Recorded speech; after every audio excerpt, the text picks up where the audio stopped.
I always thought that if I wrote essays about A Song of Ice and Fire, they'd be small ideas that were heavily supported by evidence. They'd be right, but not that important. This essay is exactly the opposite. It's wildly ambitious and perhaps completely wrong.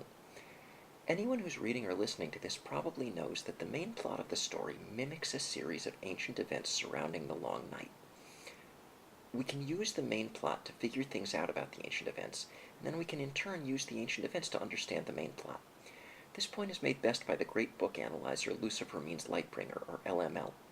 I bet you knew that already, and if not, then Google him and have your mind blown by his work. No one knows exactly what those ancient events were, but after pondering them for a long time, an idea hit me recently that I want to share with you. The idea is very incomplete, and it could very easily be wrong in many respects, or even all respects. Still, I think it might be useful to get it out there, because just having one version of the ancient story laid out from start to finish could potentially help smarter people than me to build on it and improve upon it. We're all working together to figure this out, so I'm eager to be corrected about the things I'll get wrong here. And who knows, maybe what follows could even turn out to be right in some respects. This essay is a theory of what happened in the ancient story. I'll explain the sequence of events and explain why I'm making the guesses I am. Part 1. In the beginning.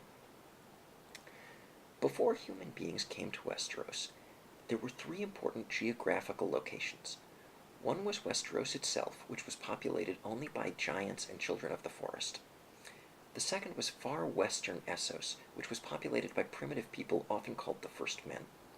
The third was far eastern Essos, populated by a highly advanced ancient civilization with dragons, known as the Great Empire of the Dawn, whose capital was Ashai. For more on this, watch the famous video on the Great Empire of the Dawn by LML and History of Westeros.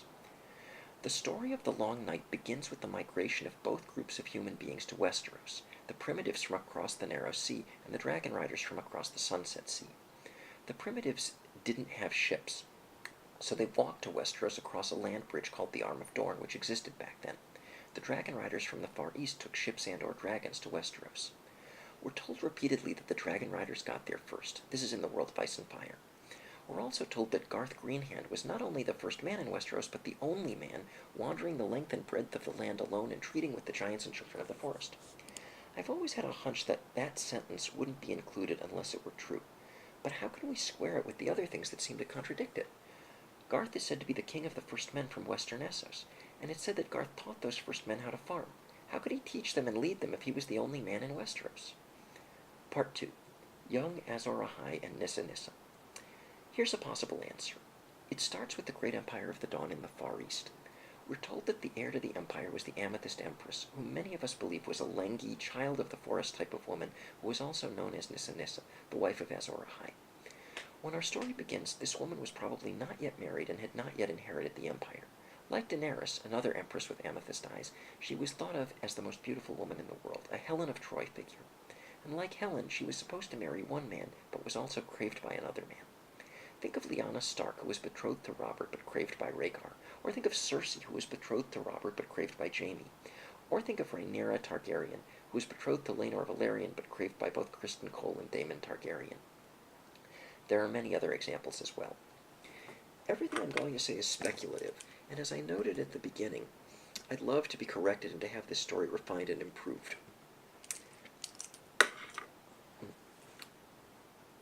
But I want to tell a particular version of it that might be helpful in thinking this through. So let's hypothesize that the Amethyst Empress was supposed to marry the so-called right match, a royal type of guy, but she was craved by someone who was the wrong guy. I believe that this wrong guy was Azor Ahai, who would ultimately become Night's King. Who did he start out as? He must have been someone related to a royal family, the Empress's family and/or the family of the royal guy she's supposed to marry.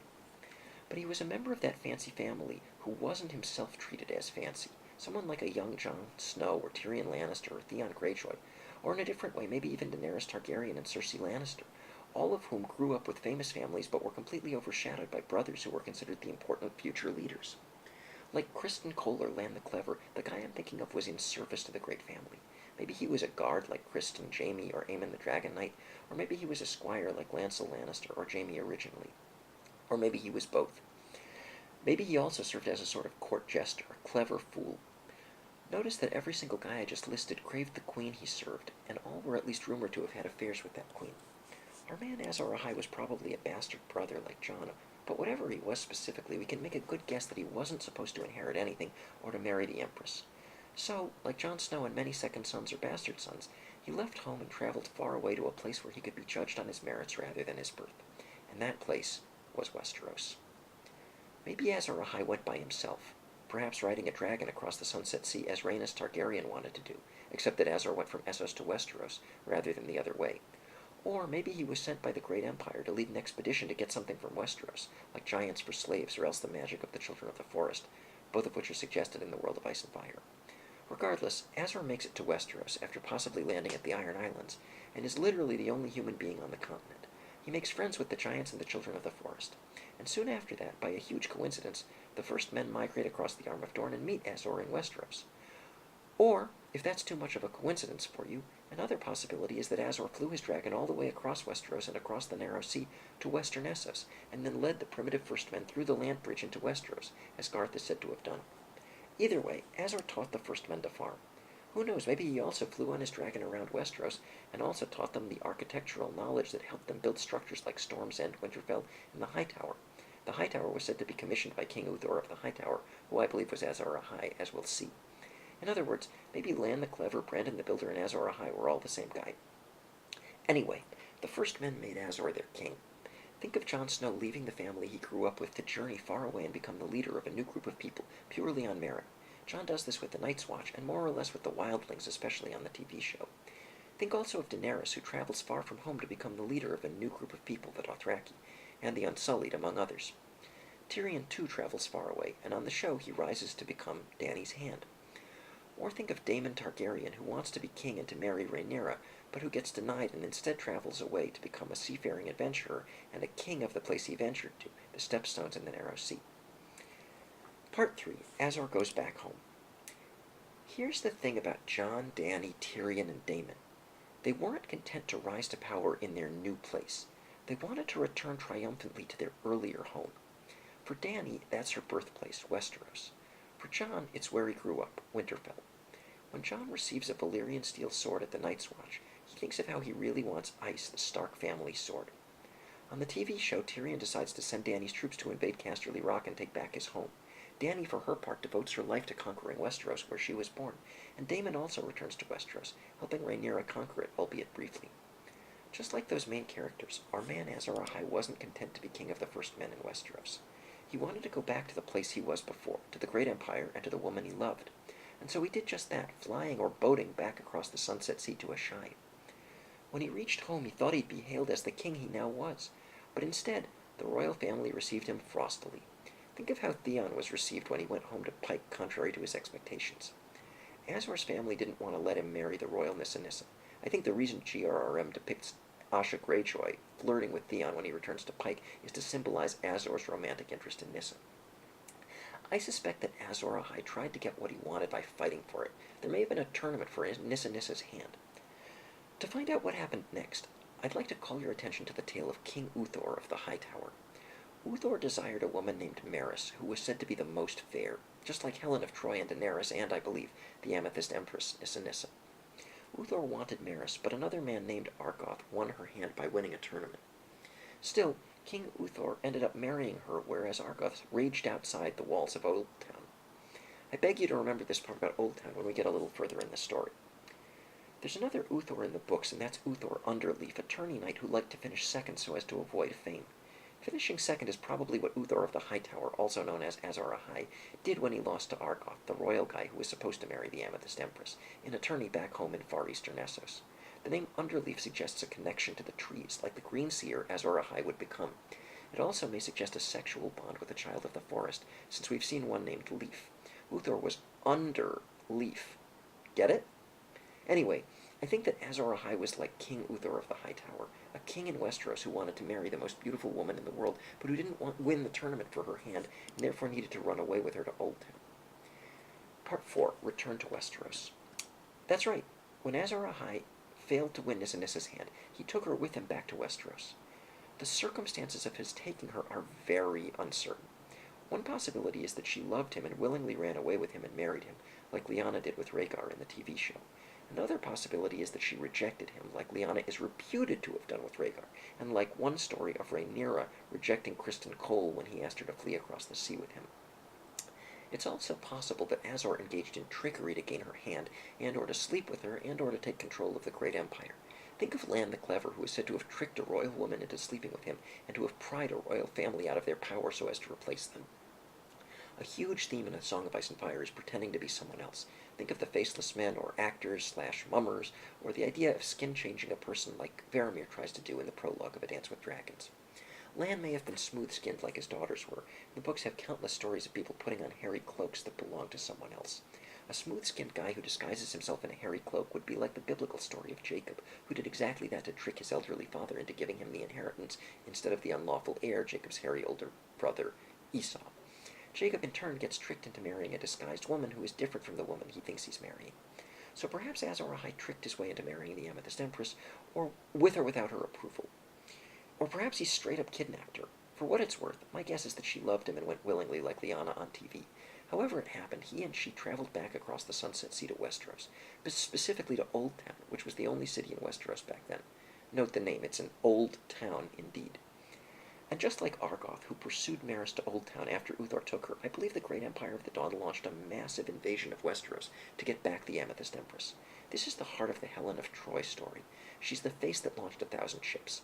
In the TV show, Euron Greyjoy tells his people to build him 1,000 ships so he can cross the sea, marry Dany, and give them the world.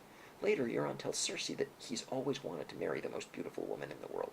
These are all references to the Helen of Troy story, and there are many Helen references in the books, including Targaryen women with names like Helena. Thanks go to Crowfoot's daughter for finding the Helen parallels. In the Helen of Troy story, Helen gets kidnapped, and then a giant invasion is launched to get her back. Now picture Azor Ahai as he returns to Westeros. Old Town specifically, with the Amethyst Empress. Not only does he have the woman he loves, but he is also reunited with everyone else he cares about. The first men who made him their king, the giants and the children of the forest. However, there's a huge problem. The Great Empire is coming with an invincible armada and dragons. They may land first at the Iron Islands as a staging ground for the invasion, just as Aegon the Conqueror and his forebears used Dragonstone. The people of Westeros have absolutely no chance to defeat the invaders who are coming. So what will they do? They believe they're all going to be killed or enslaved by the foreigners with dragons, just as the Westerosi would later fear about Aegon I and about Daenerys. Azor Ahai needs to figure out something extraordinary or supernatural to defend Westeros, kind of like Tyrion using wildfire to stop Stannis from taking King's Landing, but on a much bigger scale. Remember, Azor is in Old Town, where the Citadel was founded. He may have started the Citadel, which dates back to this early age and was founded by the original Hightowers, so this fits with equating Azor Ahai and Uthor of the Hightower. Maybe Azor founded the Citadel to bring together people with all sorts of knowledge who could help figure out how to stop the dragons. This includes knowledge of sorcery, which has always been connected to learning in A Song of Ice and Fire. Surely the children of the forest helped out by telling Azor about the magic of the weirwood trees. Armed with this knowledge, Azor has an idea. His love, Nissa Nissa, has gotten pregnant, and somehow Azor figures out that he can sacrifice the baby to the powerful weirwood trees and thereby create a calamity that dooms the incoming invaders and their dragons. But it requires killing the baby. Until this moment, I suspect that Azor Ahai wasn't a bad guy. He wanted to do the right thing. And even here, he thought like Stannis. What's the life of one child against a kingdom? The answer, as Davos gave Stannis, turns out to be everything. Yes, now we've come to the most important thing that ever happened in this fictional world. Azor Ahai decides to kill Nissa Nissa's baby as a weirwood sacrifice that's meant to save all of Westeros from the dragon-riding invaders from the Far East. Maybe Nissa Nissa initially agrees, or maybe she doesn't. Think of Selyse Baratheon, Stannis' wife on the TV show. She starts out approving of the sacrifice of Shireen, but then she changes her mind and has to be restrained. There is a major repeated theme of someone being restrained and silenced while their close relative is murdered. A great example is Ned's older brother Brandon Stark, who dies by strangulation when he tries to stop his father Rickard from being murdered. Selyse also dies by strangulation on the TV show when she hangs herself after her daughter Shireen is murdered. Catelyn has her throat slashed, which, like strangulation, involves the throat and being silenced, right after her son Robb is murdered. Even Arya, when Ned is murdered, gets gripped and silenced by Yoren while Sansa screams. I have to think that Nissa Nissa screamed like Sansa and was silenced like Arya when Azor Ahai murdered her baby. Maybe Azor waited for the sacrifice until the baby was born, or maybe, as I suspect, he cut her womb open to get the baby in time before the invasion landed. Maybe he took a two-headed axe, an important symbol throughout the books that notably appears in the prologue of A Game of Thrones, and used one end to cut the mother open, remove the baby via a cesarean section, and then murder the baby as a sacrifice to the weirwoods. Maybe Nissa screamed and rushed at him, and he intentionally or accidentally silenced her. Perhaps he held her back, but she struggled, and his hands ended up around her throat, strangling her to death. Strangling is how Waymar kills Will, a Nissa figure, as LML has shown, in the prologue of A Game of Thrones, and strangling is how Cersei, a queen like the Empress, is prophesied to die. As noted above, it's also how Ned's brother Brandon dies in the books and Selyse Baratheon dies on the show. Or maybe Nissa got impaled, or impaled herself on the other head of Azor's double-headed axe. Being impaled by Azor's blade is how Nissa is said to have died in the traditional Azor Nissa story.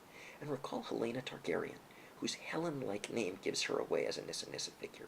She dies by falling from a tower and getting impaled through the throat, and her fall is said to be either a suicide or a murder by a guy named Luther, which sounds a lot like Uther. Getting impaled through the throat as a murder or suicide basically brings together all the versions of Nissa's death. And killing two people at once, often a ruler and an heir, happens a lot in the books and is a classic reference to the blood betrayal, the ancient event that started the Long Night. I discussed this at length in another essay and video called The Twins. Also, thanks go to Melanie Lot7 for her work on silenced women in the books. Part 5, The Long Night. We can't forget why Azor Ahai killed the baby. The dragon invaders were coming, and he had to stop them. Killing the baby, for the record, I bet it was a girl, sent the red comet into the fire moon. There were 2 moons back then, as stated in the Carthian legend that Doria tells Dany in the first book. The comet blew up the moon and sent a storm of moon meteors crashing to Earth. This insight made LML the real-life superhero he is today. I don't know whether Azor knew specifically that the moon would come down, or whether he just trusted a prophecy that the only way to stop the invaders was to sacrifice the baby. We know how it usually turns out when people trust prophecies in these books. When the moon came down, it destroyed the Arm of Dorne and sent a giant canopy of dust particles into the sky and blocked the sun, causing the Long Night. George R.R. Martin's inspiration for this event is no doubt the ancient meteor that's believed to have done just that, in real life, killing the dinosaurs and blocking out the sun for years. In A Song of Ice and Fire, the dinosaurs are dragons. Yes, Azor Ahai succeeded in killing the dragons who were invading Old Town to take back Nissa. He succeeded by bringing down the moon meteors, which destroyed the invaders and their dragons. This is why Battle Isle within Old Town has its name. The invaders attacked there, but they suffered a loss to history, reversal, or tragedy. The word tragedy evokes Summerhall, where an unnatural explosion killed would-be dragons, and Summerhall in turn evokes the doom of Valyria, which also killed the dragons. The human event that killed the most dragons was the Dance, which was a war involving Rhaenyra, a huge Nissa figure. And get this, we're told that the first Hightower, King Uthor, put an end to the dragons at Battle Isle, so it all fits very well.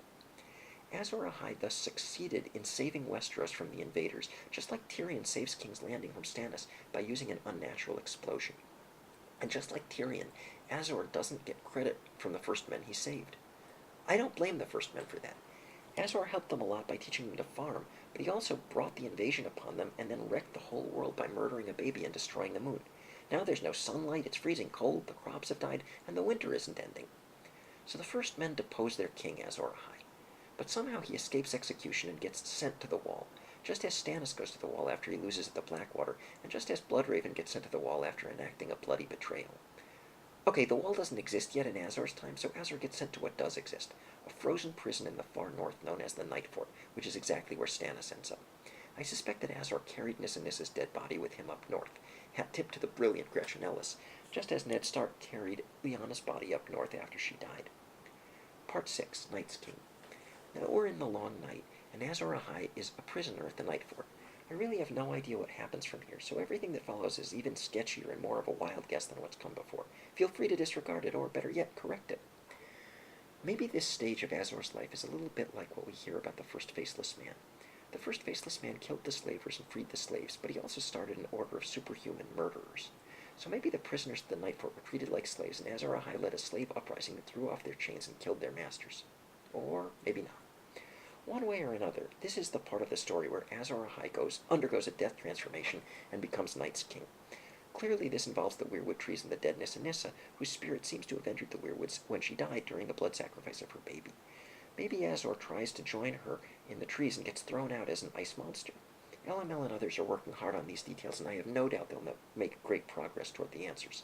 Somehow, a dying Azor becomes Night's King and leads the White Walkers in an assault on the living. But how does the Long Night end? I have no idea, except for one thing. The tale of Night's King says that he was defeated by his brother, Brandon the Breaker, and a giant named Joramun, who is the ancient analog of the similarly named Tormund Giantsbane. Jon Snow and Tormund respectively represent Brandon the Breaker and Joramun. But we've already seen the conflict between Azor and his brother, the guy who was supposed to marry the Amethyst Empress. What we haven't seen yet in this ancient story is the other family conflict that's expressed countless times in the books, father versus son. And that's who Brandon the Breaker really was, a son of Azor Ahai who grew up to end the Long Night when his father, Night's King, was trying to kill everyone. Who was Azor Ahai's son? The only child I've mentioned so far is the one Azor sacrificed to bring down the moon. That child is dead, so we need another child to grow up and oppose Night's King. As I said in a previous essay and video, I believe that the sacrificed baby wasn't the only baby in Nissa Nissa's womb at the time. Instead, Nissa Nissa was pregnant with twins unbeknownst to Azor Ahai. He took out the only baby he thought was there and killed that baby. But the other baby survived and was rescued. And the rescued baby grew up to be the last hero, who defeated his father, Azor Ahai, who had become Night's King, and saved the world. Why do I think this? Well, twins are everywhere in the books, which suggests that an ancient pair of twins was very important. And the closest modern analog of Azor's mother and child killing is the Red Wedding, where Mother Catelyn and son Robb are killed, which takes place at a castle called the Twins. Also, think of how Jon Snow finds his direwolf Ghost for the first time. Ghost's mother had died in a violent encounter just as her children were born. The other pups were found, but Ghost was concealed within his mother's body until Jon found him and rescued him. So after Azor killed one twin, the other was probably hidden in Nissa Nissa's womb and rescued. Rescuing a baby is a major theme, as LML has shown. Think of Samwell Tarly rescuing Gilly's baby, or Ned Stark rescuing the baby Jon Snow, or take two famous examples. So I suspect the twin brother of the sacrificed baby survived and was rescued, then grew up to oppose Night's King and save the world. How he did it, I have no idea. LML has a lot to say about that and is still figuring out more, so I refer you to him as always. Part 7, Conclusion. Let me be crystal clear. I am not saying I can prove any of this. It could all be wrong, or many parts of it could be wrong. But I hope you'll agree with me that it's not exactly tinfoil.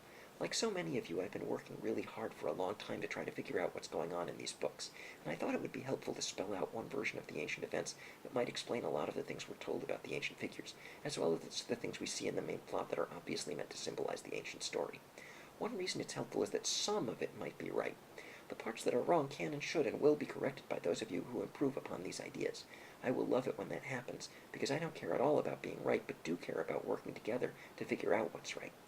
Thank you to everyone who takes part in this. It's been a great joy to join you in the journey.